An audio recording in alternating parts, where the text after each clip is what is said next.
After Midnight, written by the First Citizens, narrated by Christian Neal. Chapter 1. The howls woke up Wren. With eyes still half opened, he looked around the room. His gaze stopped at the flowers on top of the night table. He let out a sigh of relief. His social status was still intact. If he could own a pot of flowers on the bedside table, then everything was still in a good place. Okay, time to get up and check my garden. I hope it is still there, he thought, like he would every morning. Wren spent every day the same way, over and over again, without changing anything, until he went to the office, where things were usually also the same. Only one day of the week was different, the day he would visit her.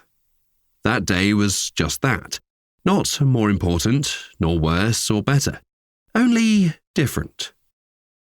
For most people, though, that could easily change their whole day to a good or a bad one. Their mood could change so easily nowadays. For those people, yes, but not for Wren. Wren doesn't have these kinds of thoughts and worries about everyday life. He doesn't have to, not outside of work anyway. If he had, that would mean his life would need some kind of improvement, and that wouldn't fit the image of his personal standards. So, he was feeling quite satisfied with his situation. Thankfully, not many people felt that way. Otherwise, Wren would have nothing to improve and therefore have no job. And no job meant a reality that would not be a reality to him. That was too heavy for a morning thought. Wren, you have a personal garden for cube's sake, he said to himself. And with that, he put a stop to all the other annoying thoughts making way to his, otherwise content mind. The TV was still on. He turned around to watch what was so important to wake him up. A clan of chimpanzees was punching one of its members, apparently to death. Ah, that explains it. All because of that article, he realized, looking at the title, Inner Tribe Warfare. Judging by the gruesome images, his device probably reasoned this program to be relevant to the context of his work, and therefore beneficial for him to watch. Such things are now reproduced without much effort. There is no reason to choose favorites. The device has already programmed them from one's habits and day-to-day life. How convenient. It is great technological advancements like these that show how developed one's society is, he thought, before another annoying thing came to mind. She would never agree to that. Actually, she would never feel relief with these kinds of thoughts. Save to work-related and exit, Wren told his DPR, device of programmed reproduction. He was not in the mood, nor does he have time to watch something he analyzes at work every day, and could easily find, as he already did, by simply turning his channel to SNTC, Security and News Transmission Cameras. Like the rest of them, why should he differ anyway? By choosing his preferred transmission from inside the slums, the closer to the wall the better, he could watch live scenes of these undeveloped societies that still use violence as means of survival and enforcement right to this day, comfortably and conveniently from the safety of his home.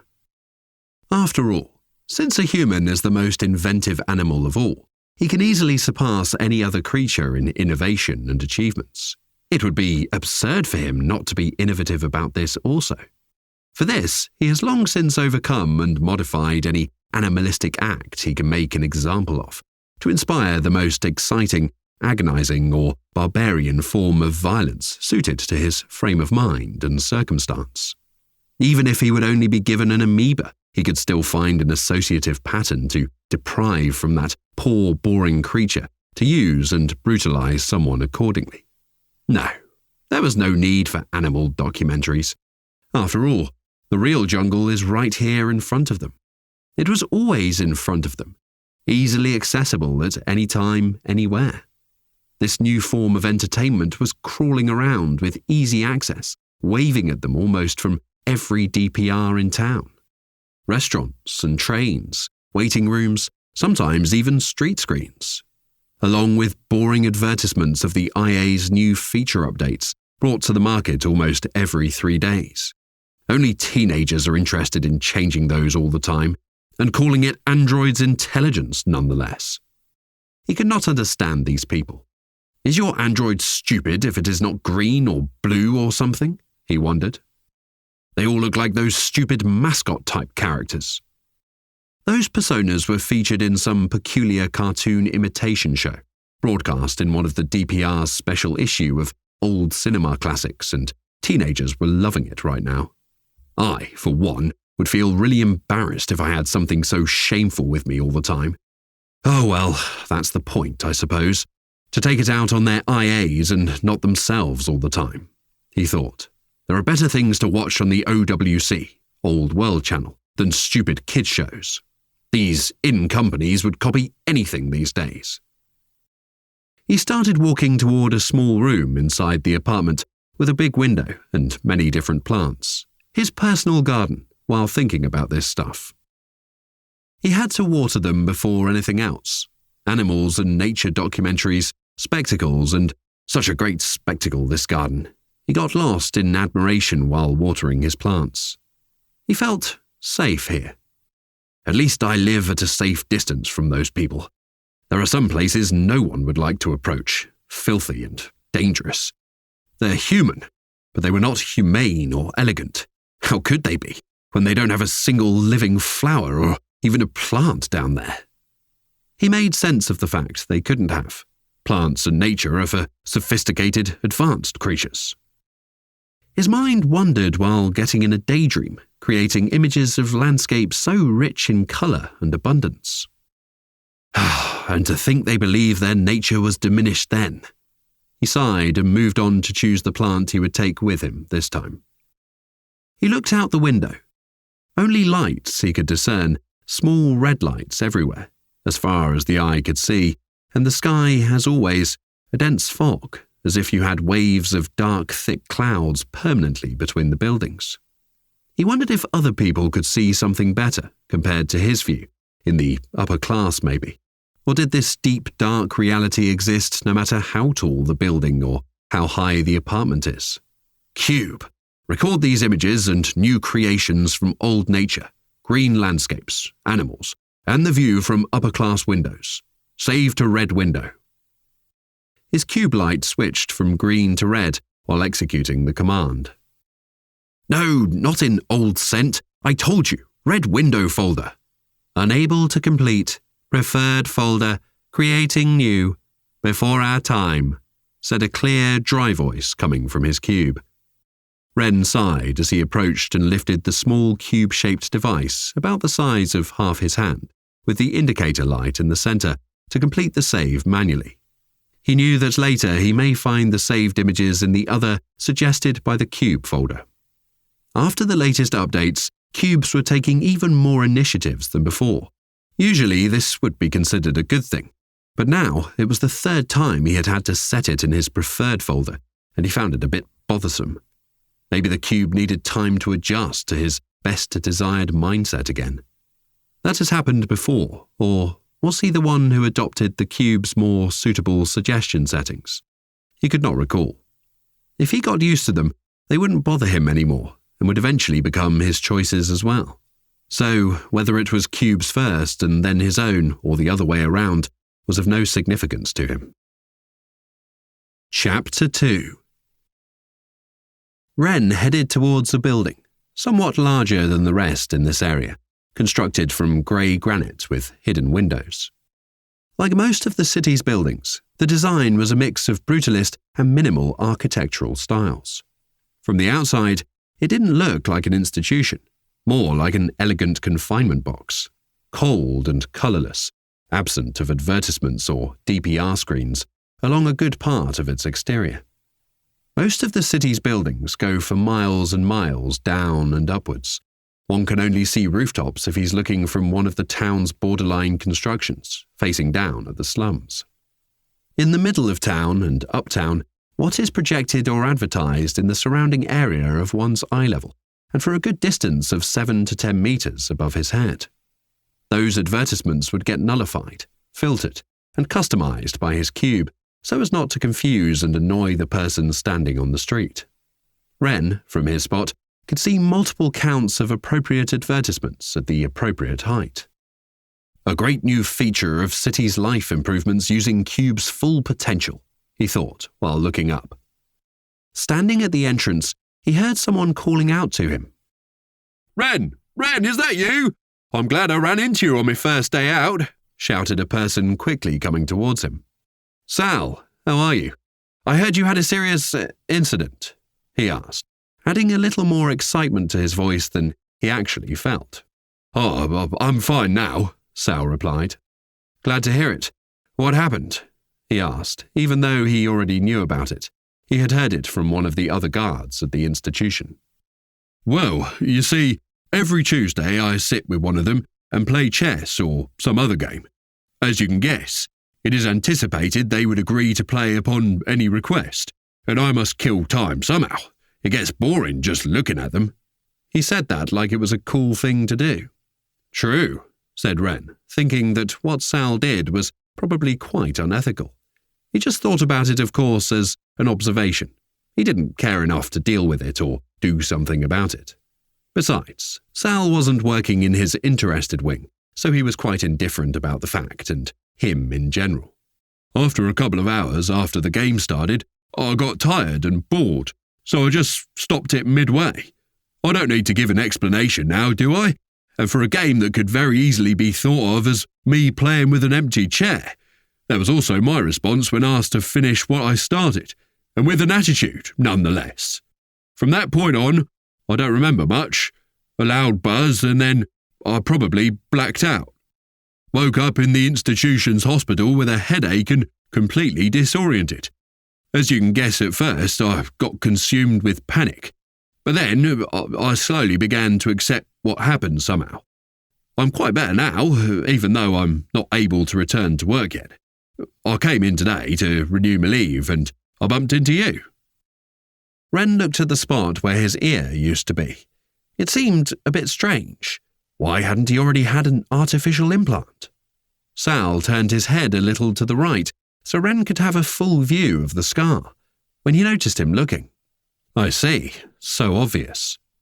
It seems Sal is the kind of man who proudly sells his misery, thinking an unfortunate incident like that is his chance to become interesting.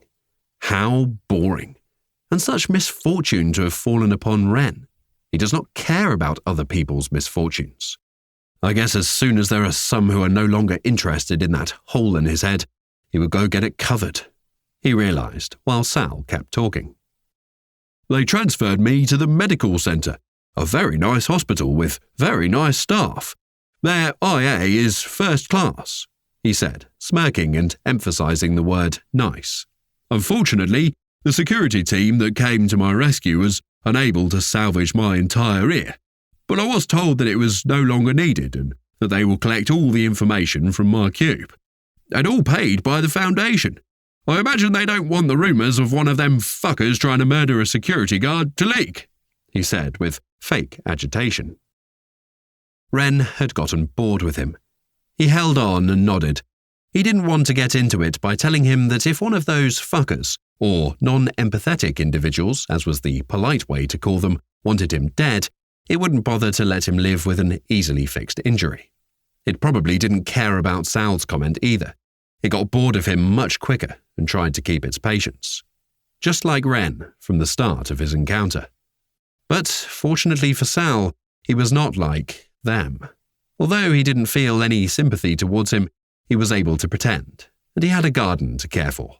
That alone would mean by all society's standards, and thus his, that he was able to coexist. He would never act in such a cruel and humiliating way. Sal took a sneak peek at the square special bag Ren was carrying. "Let me not keep you any longer. You come to see her, right?" he said, smirking meaningfully. "Yes," Ren replied, colder than he cared to hide. Luckily, he had it in the special bag. He generally didn't want the guards to know he was bringing something so valuable to something like that. And even he didn't know what he expected for bringing one every time anyway. He knew that most guards, and especially Sal's type, were aware of the situation, but he should at least have the discretion not to show. Sal didn't notice his discomfort, or pretended that he didn't.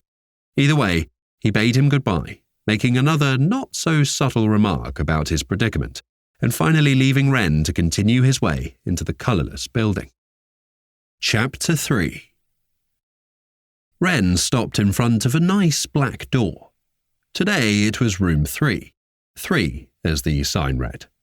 Every time it was a room with an odd number. Just a happy coincidence, he thought, since there was no better explanation, and odd numbers made him feel at ease. He opened the door and entered the room. The combination of white light and bare white walls annoyed him momentarily. The visitors' corridor was more logically lit. He closed the door behind him, also white from this side, to match the room's decoration, and turned around to look at her. As usual, she was already there, waiting for him, but she didn't greet him upon his entrance. Wren sat in the chair across from her and stared back for a while before speaking. He knew that even if he didn't feel completely uncomfortable now, he would feel really uncomfortable very soon. He always felt that way after spending some time with her. Not that it is my fault. The fault is entirely hers, he assumed with confidence, like he did every time. Afternoon, Wren was the first one to talk, knowing that she could sit throughout a whole visitation without speaking. After all, it had happened before, and he was already bored with this game. She didn't answer. If you're not feeling well and have difficulty with today's visit, there may be a chance that it can be postponed, although I find it quite difficult, he added, to pressure her a bit. He had no intention of humouring her today. She looked at the special bag he had brought with him and laid it behind the leg of his chair. She knew this meant it wasn't time for it yet. It would be given to her eventually. She didn't feel tense. She knew his ways. They had to talk first. This wasn't a problem. She always said what she wanted without caring. This was probably another reason why she was in this fine institution. Did something happen? Koyo asked to give him the lead. I met Sal out front. He paused. And? She replied, trying not to look completely apathetic. Maybe this is how he would give it to her quicker, and besides, she didn't care about Sal or anyone else for that matter. He told me about his predicament, of course. In full detail, I might add. You know, about the ear incident. And? Now she didn't bother to hide her indifference, but she suddenly began to find Wren's tone a lot more interesting. He continued, and this time she was paying a little more attention, but without showing it, of course. He told me what happened. Quite macabre. And while looking at his scar, I just thought, for Cube's sake, go fix it already. It's annoying. And? Did he say anything back, or you just thought about it without saying anything? She looked at him with a crooked smile. He didn't show it, but she knew he felt vexed. He paused for a moment before continuing. She felt quite amused with the situation. Well, that's his way of getting to the real point of the conversation, she thought, but said nothing this time. The point is, he said, and she smiled mildly, I felt no sadness, no need to feed his ego, not even to give him the minimum amount of interest that a person probably deserves after such an adventure. I had no intention of giving it to him. I didn't feel the need to correct him either. For a bit, I didn't feel anything. And then I felt something. An irritation, distaste even. While he talked, he leaned forward like many people do when they believe what they're saying is important. Now he leaned back in the chair, getting comfortable, but not overly comfortable. I think that disdain is the issue. And? Koyo said, stretching out in her chair, listening supposedly indifferent. What is that? She thought. Is that an attempt to connect with me, or are you actually serious? She slowly took her eyes off the ceiling and looked at him. And? She said again, but quickly continued this time. Isn't it reasonable to feel nothing for this man? Is he a friend? Is he family? Is he a person of any significance to you? You bumped into each other a few times and exchanged a few words, a few contacts and a few feelings. Nothing else. I, for one, didn't feel any of the things you mentioned one should feel upon hearing your story, she said breezily. nor the need to feel them. She looked at him more intensely now. "Oh, I see. Is that what worries you?" she said, lowering her voice. Her eyes narrowed. "There's no need for that. You still bring them. If it was me you would care, I guess." He looked at her somewhat strictly this time. "Scolding me? Really?" That amused her. She looked at the bag behind the chair on the floor. "Still not the time, huh? It's okay. This conversation is somewhat interesting, so I'll carry on with it," she decided.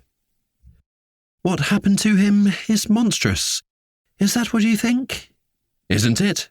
Wren replied. She laughed.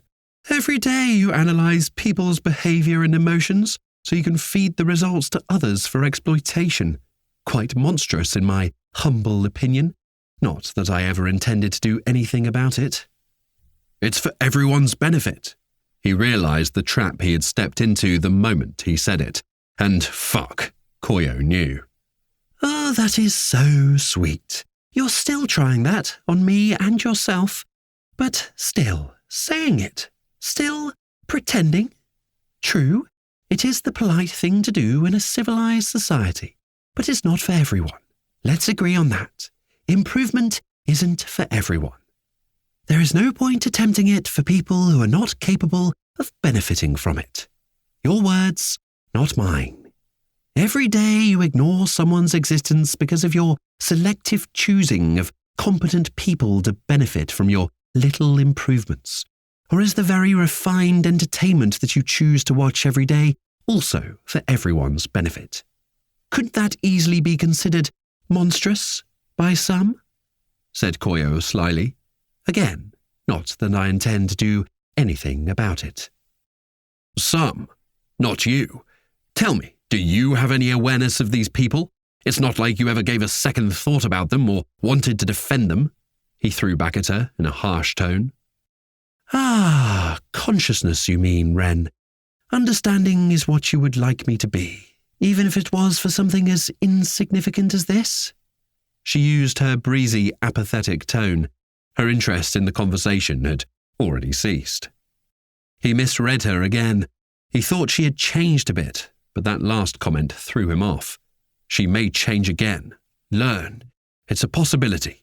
She is capable, he thought. "Where is your cube?" he suddenly asked. "In my room, along with the rest of the junk I don't use anymore," she said in the same bored tone. "You mean you haven't used it at all? Since when? That's so unorthodox, even for you," he scolded her. He felt this was the appropriate tone for this comment. "No reason to. I have no need for it." This time her tone was serious, with no irritation. Decisive would be the best description. "You need it to keep track. It is a necessity," he continued in his scolding, fatherly manner. He liked that kind of tone. "I don't need that to remember." "Are you afraid of something? There is no distortion. It's a convenient tool. It doesn't alter its records. Besides, you adjust the settings according to your preferences and it acts respectively. So, it does exactly as I choose it to. Same as I would. Only my requirements are taken into account. Tell me, Wren, have you ever thought about perspective?" She paused for a moment before continuing. She got annoyed a bit. "For example, if I change the title or the placement in an art piece but without touching the image, is that image going to stay the same?" She checked his reaction. There was none. "If the perspective can change the perception of a content, then that perception is the content itself. Simple, inductive thinking. Changing the smallest thing in that perspective is changing the perception, and finally, the content. So, the thing you carefully saved and catalogued to revisit and feel later on wouldn't be the same anymore. That small, subtle change, which you probably deemed insignificant, has now altered your whole concept without you even realizing it. Yes, that is convenient," she said to him, with the sarcastic attitude she would have if the person she was speaking to was not only ignorant, but wasn't even a smart one. But Wren didn't bite. He enjoyed not giving her any ammunition, no matter how annoying she could get. The worrying part wasn't her attitude, but what she was pointing out. He was actually annoyed, forced to recall some disturbing thoughts from earlier this morning. He didn't want to follow this trail of thought.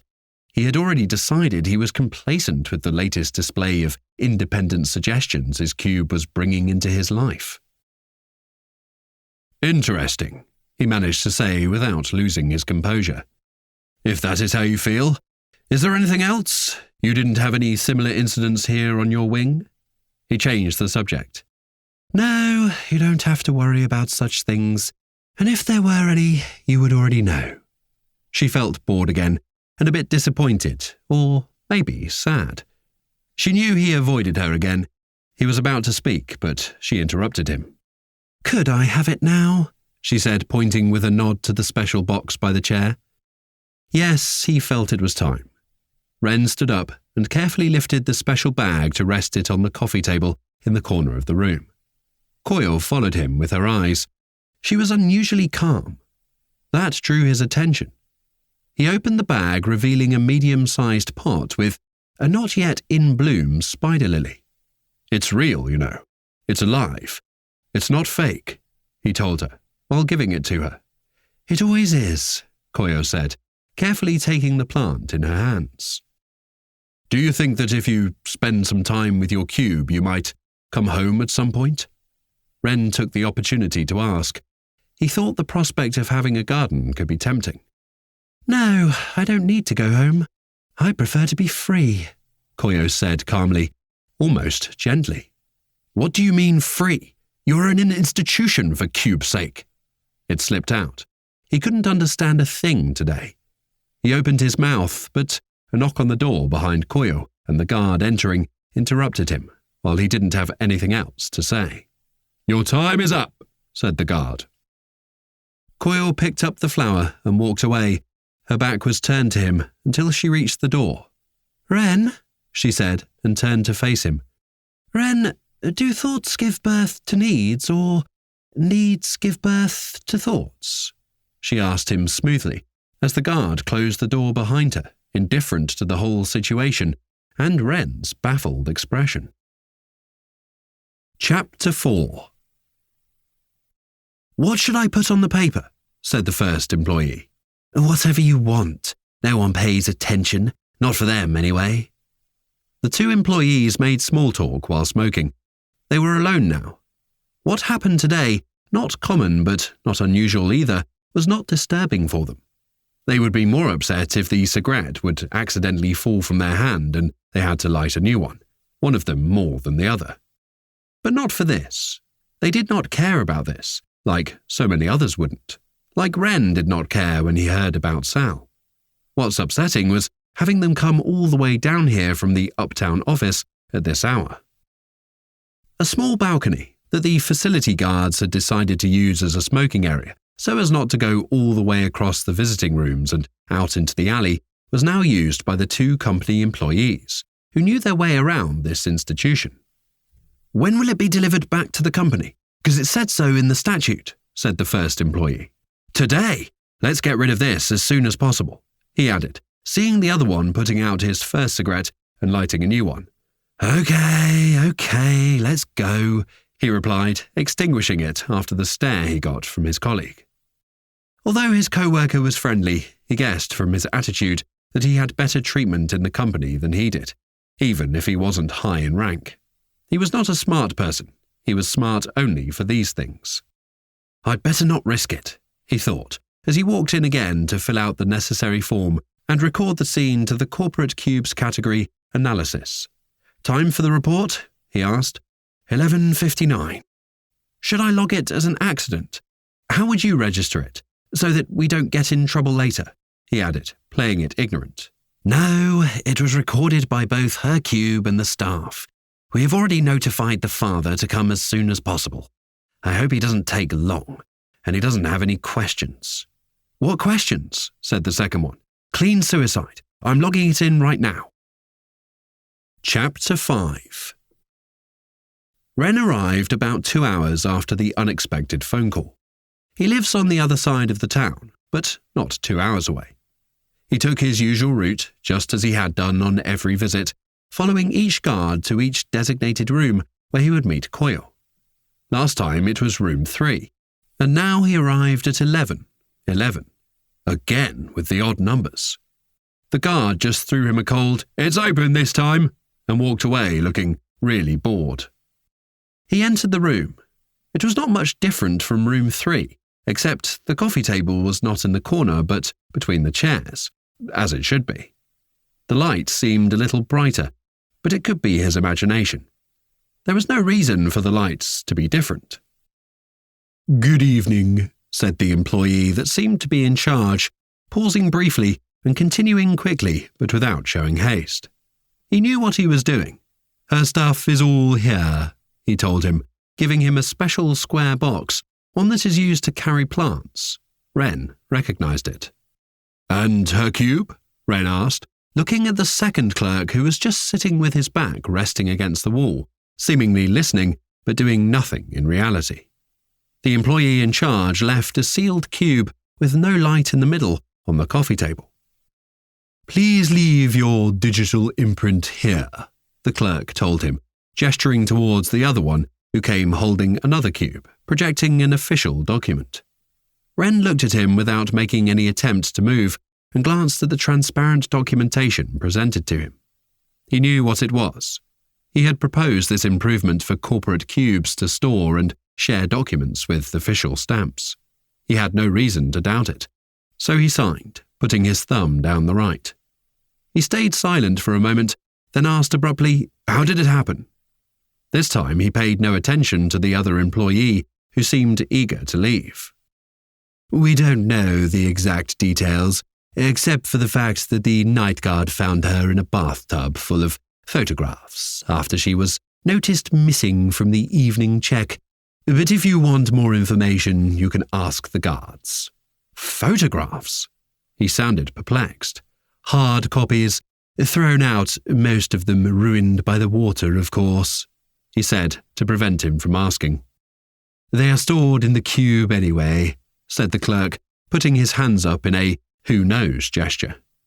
Wren did not answer. He wasn't listening anymore. The clerk started to walk away while reciting something that was said once too many times and had lost all colour and meaning, and the other was already at the door. "If you feel that you need to talk to a specialist over the next few days, please do not hesitate to call the company's support line, the number found on the last page down at the bottom of the form you already signed, and which has been sent and stored in your Cubes category Files section." I know, Wren sharply interrupted him. Were these two somehow bothering him, or was it the situation?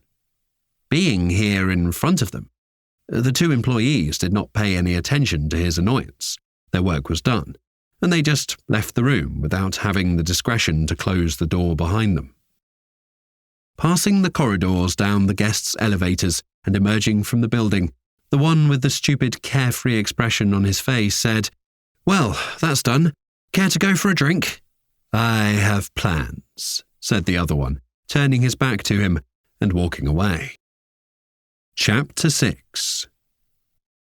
Wren didn't leave the room. He was thinking what to do. Should he go home? Should he try and talk to one of the guards? He remembered Sal. The idea of speaking with a person like Sal right now was disturbing. He left the special box he was still holding on the floor next to one of the chairs and sat down, frowning at the cube left on the table in front of him. Her cube, now passed on to him, was off. He would have to restart it to see if there was something in there. He didn't know what to do in such a situation. Dead or not, cubes remained very personal. Even if Coyle hadn't used it for a long time, it would still have all the data up till the change. Wait a minute, what if she changed her mind? If she used it before she died, the pictures would still be in there somewhere. Even in a case like hers, scoring on the lower scale of the spectrum, even something like that may succumb to death's pressure near the end and change their mind. Wren was agitated and puzzled as to what she could possibly leave inside a cube seeing that she had protected so adamantly that she didn't need or use it. I wouldn't know anyway if she did before that. She showed nothing of the sort this morning in that almost same room, with the coffee table in the corner instead of between the chairs, as it should have been from the start. He felt annoyed. She had spoken with such peacefulness. How calm she had been, much calmer than I was. At least that's how he had interpreted it. He felt that disturbing irritation again. Did she leave something? It might be empty. Yes, it could easily be empty. This is just to make me ponder. She liked to make me wonder about weird stuff, like the things she was wondering about. But if she did leave a message, I should know what it is. What if it's important, or worse, if it's about me? In a bad case scenario, the guards may have already seen it. Or even worse, these two annoying company employees reeked of indiscretion and unprofessionalism, especially that one. In addition, they said Koyo was found in a bathtub with a bunch of photographs. At least I should have been able to see them. How could they leave it only to the cube? Wait, maybe they did check, and it was the same. That made more sense. They didn't seem anxious. If something was different between the cube's pulse and the copies, they would be weird about it, and I wouldn't know what to say either. I could only take her word for it. But she did seem sincere. The thought impulsively came to his mind and shocked him. I must really be confused. I just thought of something like that as sincere as a decent person. He shook his head, took a deep breath, and went back to his cool, composed self. He took Koyo's cube in his hands. Is it wise to open it here? At home, I will be in private, but it's late and no one would come to bother me anyway. They don't want to deal with me, he thought. I wouldn't want to deal with me right now either. Ren? He heard a low, cute voice address him from behind. It came from the facility door in front of him. The company idiots left this side open without notifying the guards. Fuck, they're stupid. He didn't look up right away. He knew not to seem startled. Not in front of them. He knew how to handle this. Mr. Wren, she said, getting closer this time. The voice sounded calm, but more playful and without changing volume. She had no doubt that Wren had heard it the first time. He looked up with no rush to see who would put himself in such a perplexed situation as this one. Probably only they would. Aoi, I assume. He made a keen observation. Chapter 7. Aoi was already standing in the middle of the room waiting for him to respond. He made no move to get up when facing her. He never met her before, but quickly realized what was smiling at him was Aoi. He knew they were communicating, but not to what extent. She had mentioned her a few times, but nothing important. Outside, it would be described as a hanging out relationship. Definitely not friendship. Outside? Outside, such an encounter would never occur. It looks nothing like her. Good. It has no business looking like her, he thought, gloating. Even an unpolished town person would still have nothing in common with something as uncivilized and vulgar as that, which only exists to close the walls. You poor creature. The closest you could ever get to a real society is by finding yourself, just out of sheer luck, inside an institution like this one. Certainly the first time you came here was your first time feeling a real flower. Wren concluded his thinking of superiority. I'd like to speak with you more privately, if that's okay, she added with a tricky smile, closing both doors, the guest's hallway door and the one leading inside to the rest of the facility, where she had entered from. Wren didn't react. He wasn't worried, and he didn't feel threatened. He thought about Sal, but he wasn't stupid to cause such an episode. Aoi, still smiling, sat in the chair opposite him, getting immediately comfortable. Wren was looking at her. Is she going to tell me about Koyo's suicide, or her in general? She seems to know who I am. Koyo probably talked about me. He felt more curious to know how someone would describe him, especially someone like Koyo. He could just ask, but he wouldn't trust her to be truthful. Aoi didn't appear to be thinking about anything that complex. just sitting there staring at the space around her, like the first time someone walks into a new building or waits in a lobby. That's what it looked like to Wren. This must be her first time in one of these rooms, as it should be. The thought of someone from her parts visiting a civilized town's facility, or someone from his parts mingling with her sort, brought him great discomfort. Like I'm doing right now. He felt nauseated. "Are you hungry?" she said suddenly, standing up. Wren felt bewildered. Wasn't she going to say something important to him? Isn't that why she closed the doors? He didn't remember, but he probably hadn't eaten. Food was the last thing on his mind. Maybe, he shuddered. "Well, I am. Let's go to the cafeteria," she said, and quickly went through the door without giving him a choice. He thought about leaving, of course, but his curiosity was not yet satisfied. He picked up Koyo's stuff in a hurry and followed her. He looked at Aoi walking in front of him. He felt ruffled by her manner and the fact that she could just toy with him. They arrived at the cafeteria, or restaurant. It could easily be considered both, much closer to a breakfast hotel room, like those seemingly more refined but cheap ones that you can find here and there in town, but not in Uptown. The type that seems like the interior decorator was usually unsure of which way to go, resulting in an unsettling setup. This time it was a case of mix-and-match pastel armchairs, with square dining tables in matching colour, the faded tint-type tablecloths. All this pure colour absence, combined with the white walls, made the place look even less hospitable or suitable for dining. At least the armchairs were much more comfortable than the visiting rooms, and the lighting, though white once again, had a lower, more sensible intensity. Aoi headed straight into a specific table near a camouflaged window, while Wren was checking his surroundings. This was his first time on this side of the facility. "Cafeteria prepares breakfast at this hour," she said to him. "Black coffee will be fine, thank you," he told her, and she moved away from the table towards the kitchen. Wren sat in the chair facing the door and close to the cutlery, took a deep breath, and thought about the situation. Aoi's behaviour was way more than irrational to follow or make sense of. Maybe it was already a mistake that I followed her here. Koyo could have just toyed with her. He felt disappointed. Did I do something wrong?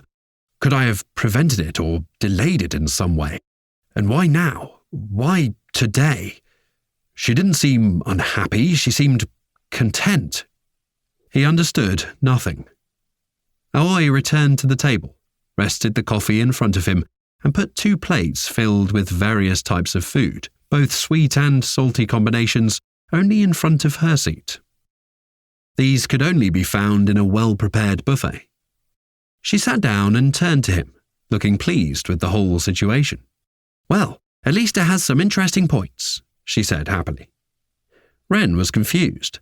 No matter how low she scored on the spectrum scale, he did not expect such a direct comment expressed in such a carefree, happy tone in a situation like this one.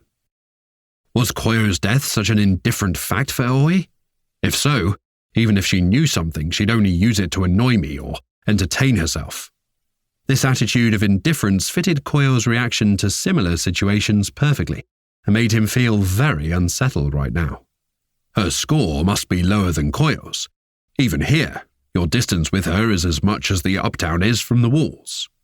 He felt better thinking that. What's interesting? He wasn't going to overreact. He wasn't some simian. "Your theory about the origins of violence. I finished it last week," she replied, looking at him with keen interest. Now that was the 3rd time Wren had been stunned after meeting her. He was stunned and puzzled by a very discomforting feeling. I thought this conversation was about Koyo. I didn't expect her to find and read this article. He primarily wrote that to justify an extensive investigation of human life and behaviour, not for any noble purpose of perfecting this city's life or any scientific reason, but to become more established, to satisfy the pure, simple, speculative need of his social advancement. Well, to my benefit, any work of mine coming through the department is for everyone, in the upper levels, at least. How did she find it, or read it even? He felt that Koyo was somehow involved in all of this. Your assumption that violence comes from a deep-rooted primary animalistic part that hypothetically humans still have is incorrect, she stated. Human violence has nothing as polite as animal violence. She laid out her argument with confidence, pointing her fork at him, eating and talking, as if they were two friends out to dinner who had just picked up an interesting topic for conversation and enjoyed their time together, which Ren found totally absurd. "How is this in any way relevant to Koyo's death?" asked Ren, who had been getting extremely annoyed by her impudence. "Well, at first, I thought, how interesting, a social problem," she said ironically, emphasizing the words.